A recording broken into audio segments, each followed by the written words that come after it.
She called it helping out around the house. That was how my son introduced it the first evening they sat across from me at my own dining room table. The table my late husband built from reclaimed oak, the one with the small burn mark near the left corner from a candle we forgot to blow out on our 32nd anniversary. My son said, "Mom, Vanessa just wants to help out around the house." And Vanessa smiled at me with very white teeth and said, "I've always believed a home runs better with a woman's touch." I smiled back. I should have said something then. I know that now, but I had raised my son to be kind, and I had buried my husband 14 months before that dinner, and the house had been very quiet in ways I was still learning to live inside of. So I smiled and I passed the green beans, and I told myself that a little company wasn't the worst thing in the world. My name is Dorothy. I am 67 years old. I taught 4th grade in Savannah, Georgia for 31 years. I have lesson planned my way through hurricanes, budget cuts, and a school board that once tried to remove every book with the word family in the title. I am not a woman who is easily moved, but grief does something to a person that no one warns you about. It doesn't just make you sad. It makes you soft in places you didn't know existed. It makes you say yes when you mean no and stay quiet when you should speak. Because the energy it takes to hold a boundary feels like more than you have left at the end of a day when you still reach for a coffee cup on the wrong side of the cabinet, his side, and then stand there in your kitchen for a moment that lasts 3 years. My son's name is Marcus. He is 38. He went through a divorce 2 years ago, a hard one, the kind that leaves marks. And I had told him then, the same week the papers were signed, that he was welcome to come home for a while, to breathe, to get steady. He came, and he brought Vanessa. I want to be fair about Vanessa. She was not a cruel woman, not in the way you might imagine. She did not raise her voice at me, not at first. She did not say anything openly rude for many months. What she did was quieter than that and, in some ways, harder to name.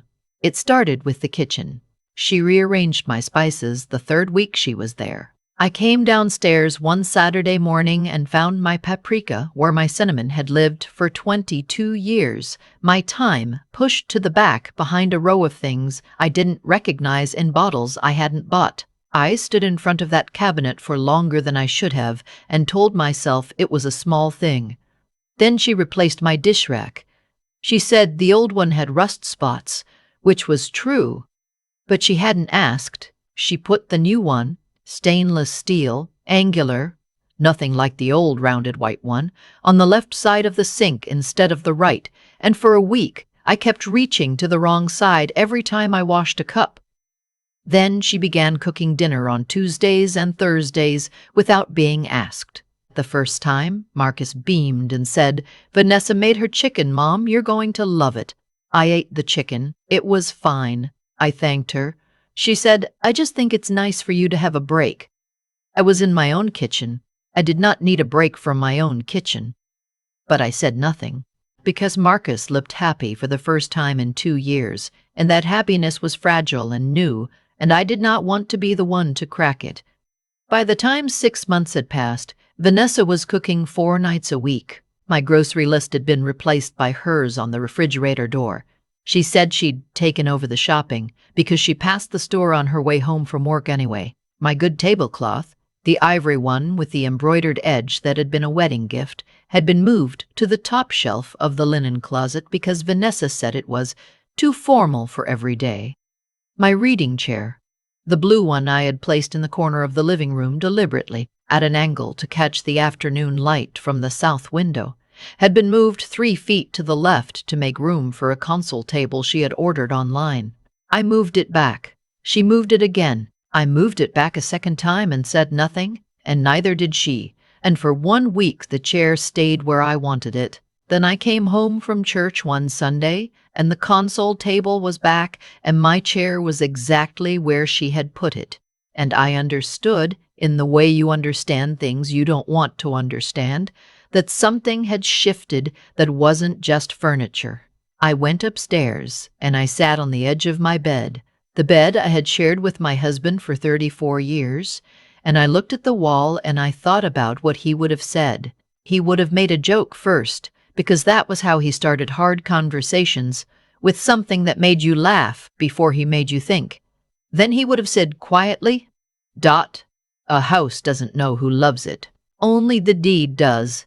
He had said that once, years ago, about a property dispute between neighbors on our street. I hadn't thought about it in 20 years. I thought about it then. I did not say anything that Sunday. I made myself a cup of tea, and I watched the late afternoon come through the window on the wrong side of my reading chair. And I told myself that Marcus was healing, and that healing took time, and that I could be patient. I was patient for another 4 months. The dinner party was in October. I found out about it the way you find out about things that happen in your own house without your knowledge. I saw it. I came downstairs on a Friday evening and found my dining room table extended to its full length, set for 12 people, with flowers in a vase I had never seen before, and candles and holders that were not mine, and a hand-lettered place card arrangement that spelled out 12 names, none of which were people I knew. Vanessa was in the kitchen. I could hear her moving, opening cabinets, running water. I stood in the doorway of my dining room, the room I had painted myself the year my son started kindergarten, the room where we had held my husband's repast, where my son had opened college acceptance letters, where I had eaten 30 years of Thanksgiving dinners. And I looked at 12 place cards for 12 strangers, and I felt something settle in my chest that was not anger. It was older than anger. It was the feeling of a thing finally becoming clear. I walked into the kitchen. Vanessa was pulling a roasting pan from the cabinet beneath the stove. She looked up when I came in and said brightly, "Oh, Dorothy, good. I meant to mention I'm having some friends over tomorrow. Is it okay if I put you down for an early dinner by yourself tonight? I'm going to need the whole kitchen tomorrow." I looked at her for a moment. Then I said, "This is my kitchen, Vanessa." She blinked. "Of course. I just meant, and that is my dining room. And those are 12 people I don't know sitting at my husband's table. It's just a dinner," she said. Her voice had shifted slightly, taken on a patience that wasn't really patience, the kind that sits on top of something else. "Marcus and I have been here almost 8 months. I thought it was okay to have people over. You didn't ask me. I didn't think I needed to." There it was, clean and simple and completely clear. I didn't raise my voice. I want you to know that. I didn't throw anything or slam a cabinet or say anything I would regret. I looked at Vanessa for a long moment and then I said, very evenly, "I think we need to talk tomorrow, all 3 of us," she said, of course, in that same voice. And I turned and I went upstairs, and I sat in the chair by my bedroom window, and I called my friend Patricia in Augusta, who had been a paralegal for 26 years, before she retired and who knows more about property law than most people who passed the bar. We talked for an hour and 40 minutes. When I came downstairs for a glass of water at 10 o'clock, Marcus was in the living room. He looked up from his phone and said, "Vanessa said you seemed upset." I said, "I'm not upset. I'm clear." He looked at me the way children look at their parents when they're trying to figure out which version of you they're dealing with. Then he said carefully, "Mom, she's just trying to make this feel like home." "Marcus," I said, "this is my home. It has been my home for 28 years. Your father and I put the down payment on this house with money we saved for 6 years. I have the deed in my fire safe upstairs with my name on it. I don't need anyone to make it feel like a home. It is one." He was quiet for a moment. Then he said, "I know that. She has a lot of energy and she likes to—" "I know what she likes," I said. "Good night, Marcus." I went to bed and I slept better than I had in months. Something about having finally said a true thing out loud does that for you. The next morning I went to the county website before I made my coffee. Patricia had walked me through what I needed. A notice to vacate. 30 days in writing, delivered to the occupants. Legal. Clean. Clear. No sheriff, no locks changed, nothing dramatic. Just paper, doing what paper was built to do. I want to stop here and say something, because I know what some of you are thinking. You are thinking, she went too far. She should have just had the conversation. She should have given it one more chance. And I want to tell you something I have learned in 67 years of living, 31 years of teaching, and 14 months of grief. When someone has been telling you exactly who they are for 8 months, and you have been choosing not to hear it, the conversation has already happened. You just weren't the one speaking. I had smiled. I had thanked her for the chicken. I had watched my reading chair travel 3 feet across my own living room floor twice and said nothing both times. I had eaten dinner at my own table with a grocery list I didn't write and a dish rack I didn't choose, and every one of those days had been a conversation. I had been saying, "This is fine." She had been hearing, "This is mine." I was done translating. I printed the notice at my desk. I had Patricia review it by email. She called me back in 20 minutes and said, "This is correct and it is airtight and I am proud of you."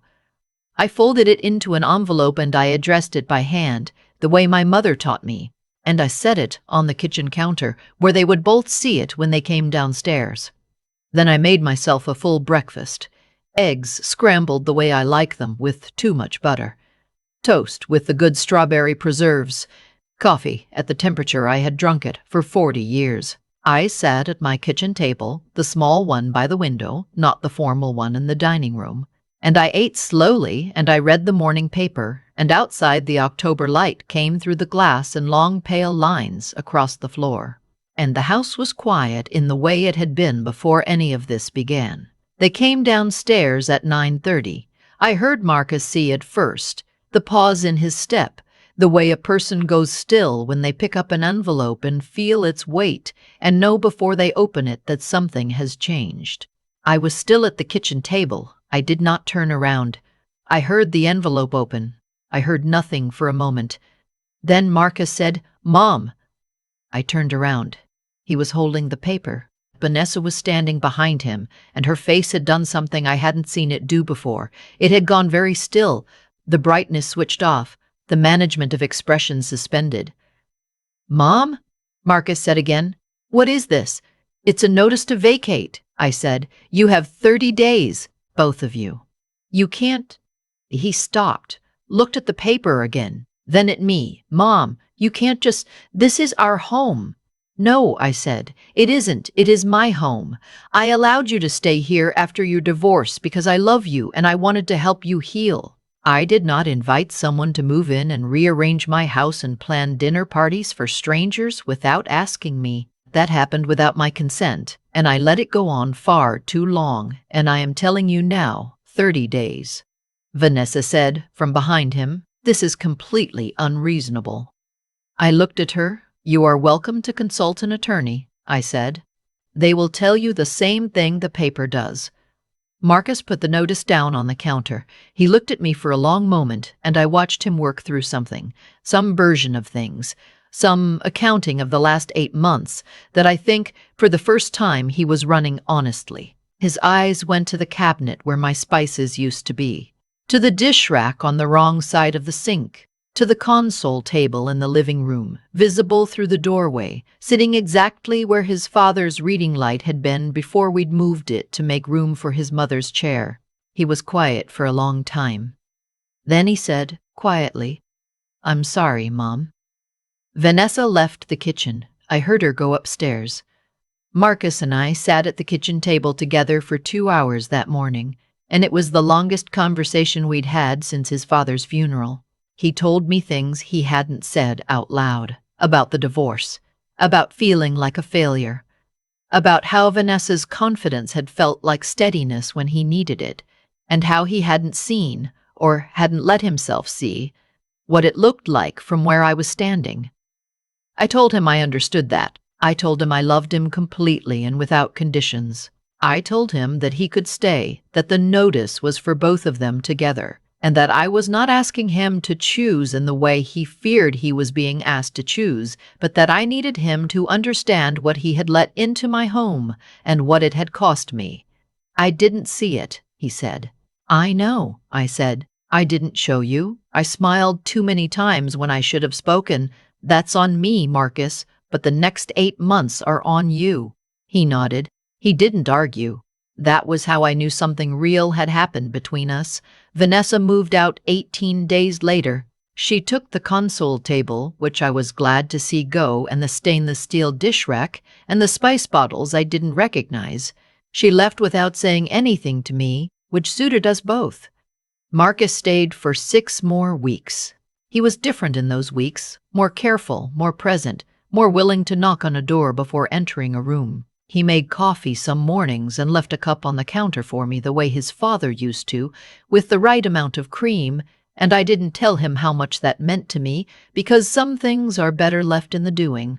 He found an apartment in January. He came back for dinner on the last Sunday before he moved, and we sat at the dining room table, the one his father built, the one with the burn mark from the anniversary candle. And we ate pot roast, and we talked about his father, and we laughed at things that could have stayed sad but didn't. When he left that night, he hugged me at the door for a long time and said, "I'm sorry it took me that long to see it." I said, "I'm sorry it took me that long to show you." He drove away, and I closed the door, and I stood in the hallway of my house. My house. The one with 28 years in the walls and a burn mark on the dining room table and a reading chair by the south-facing window. And I listened to the quiet. Not the hollow quiet I had lived in after my husband died. Not the managed quiet of a woman in her own home pretending everything was fine. This was the quiet of a space that had been returned to itself. The kind of silence that is the same as peace. I moved my reading chair back to the right corner of the living room. I sat down in it. The afternoon light came in exactly where it was supposed to. I want to say one more thing before I go, because some of you watching this are living inside a version of what I described, and you are in the part before the notice, before the conversation, before the moment of clarity. You are in the part where you are telling yourself it is a small thing, or that saying something would cause more trouble than it's worth, or that the person you love needs you to be soft right now. And being soft means being silent. I taught children for 31 years. The thing I learned, really learned, the way you learn it in a classroom of 29 9-year-olds, not the way you learn it in a book, is that when you don't set the boundary, you don't protect the relationship. You just delay the damage, and you let it grow in the dark, where neither of you can see it. My husband used to say that a house doesn't know who loves it. Only the deed does. But I'll tell you what I know now that I didn't fully know then. The deed is just paper. The love is real, and when you finally speak up for it, not in anger, not in drama, just in the plain, clear language of what is true, the love survives. Sometimes it gets better. Sometimes the person on the other side of that conversation turns out to be exactly who you hoped they were, just someone who needed to be shown where the line was. Marcus texts me every Sunday. He came back for Thanksgiving. He sat in his father's chair at the table his father built, and he said grace the way his father taught him, and the house was full in the right way, the way that gives back instead of takes. I am 67 years old. I live alone in a house I own. My reading chair is in the corner where the afternoon light is best. I am exactly where I am supposed to be. There is a principle I have come to understand not from any book, but from living, from 31 years of watching children become who they were going to be, and from the quieter years of watching myself do the same. It is simply this: what we allow, we invite. Not because we are weak, but because we are human, and humans who love tend to absorb pain before they name it, tend to make room before they make rules, tend to say it's fine, long past the point where it stopped being fine. I did that. I want to be honest about that before anything else. For 8 months I smiled at arrangements I didn't agree to, ate meals I didn't ask for, watched my own home shift around me like furniture in a dream, and I told myself I was being gracious. I was not being gracious. I was being afraid of conflict, afraid of loss, afraid that speaking the truth would cost me my son at a time when he was all I had left. That fear was understandable, but it was not wisdom. Wisdom, I have learned, is not the absence of fear. It is the decision to act rightly even when fear is present. It is the ability to look clearly at a situation. Not the version you wish were true, not the version that requires the least courage, but the actual version, and to respond to what is real. I did not find that clarity by accident. I found it at 10 o'clock at night, on a kitchen chair, after I had finally let myself see what 8 months of silence had built. Clarity came the moment I stopped managing the truth and started facing it. That is the thing about consequences. And I do not mean consequences as punishment, I mean them as the natural, honest result of what we do and what we fail to do. When we do not speak, silence speaks for us. When we do not hold a boundary, we teach others that no boundary exists. Vanessa did not invent her behavior out of nothing. She read the room I had been setting for months. I had written the script. She simply followed it. Understanding that was not easy, but it was necessary because it meant that I also had the power to write a different one. That is where the strength comes in, not the kind that shouts, not the kind that punishes, but the kind that picks up a pen and writes a notice to vacate in a steady hand and sets it on a counter without drama. Strength, real strength, is almost always quiet. It does not need an audience. It does not need to win an argument. It only needs to be true. And what came after? Marcus sitting across from me at that table saying, "I'm sorry, Mom, the Sunday dinners, the texts, the Thanksgiving grace that did not happen despite the envelope on the counter, it happened because of it. Because I finally told the truth. My son finally heard it. Because I finally valued what was mine. He finally understood what he had risked. That is how cause and consequence work when they are working as they should, not to destroy, but to correct. Not to end love, but to put it on ground solid enough to hold. I am 67 years old and I am still learning. But if I could give one thing to anyone watching this who is living in their own version of those 8 months, it would be this: your silence is not protecting anyone. Speak clearly, act honestly, and trust that the love worth keeping will survive the truth. It always does.